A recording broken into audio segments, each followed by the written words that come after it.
வாரணாசியில் பிரியங்கா காந்தி போட்டியிட்டிருந்தால் மோடி தோல்வி அடைந்திருப்பார் என காங்கிரஸ் மூத்த தலைவர் ராகுல் காந்தி தெரிவித்துள்ளார். நாடாளுமன்ற தேர்தலில் ரேபரேலி தொகுதியில் போட்டியிட்ட ராகுல் காந்தி மகத்தான வாக்குகள் வித்தியாசத்தில் வெற்றி பெற்றார்.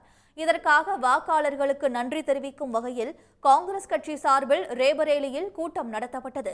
இந்த கூட்டத்தில் பங்கேற்ற காங்கிரஸ் எம்பி ராகுல் காந்தி மற்றும் பொதுச் செயலாளர் பிரியங்கா காந்திக்கு அக்கட்சியினர் பிரம்மாண்ட மாலை அணிவித்து சிறப்பான வரவேற்பை அளித்தனர்.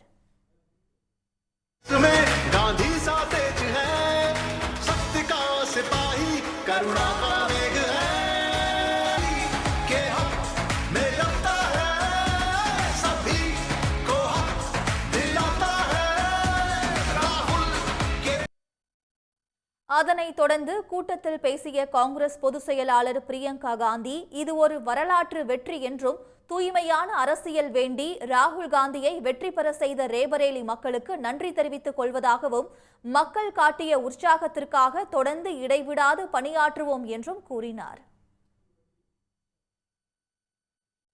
பின்னர் பேசிய ராகுல் காந்தி, அரசியலமைப்பு சட்டத்தை சீர்குலைக்க விரும்பினால் என்ன நடக்கும் என்பதை பிரதமர் நரேந்திர மோடிக்கு பொதுமக்கள் தேர்தல் மூலம் செய்தியை அனுப்பியுள்ளதாக கூறினார்.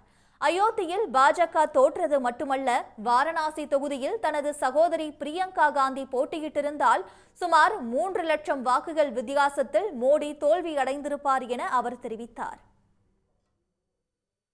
அதனைத் தொடர்ந்து பேசிய ராகுல் காந்தி, உத்தரப்பிரதேசத்தில் காங்கிரஸ் கட்சியினருடன் இணைந்து ஒற்றுமையாக செயல்பட்ட சமாஜ்வாதி கட்சியினருக்கும் நன்றி தெரிவித்துக் கொண்டார்.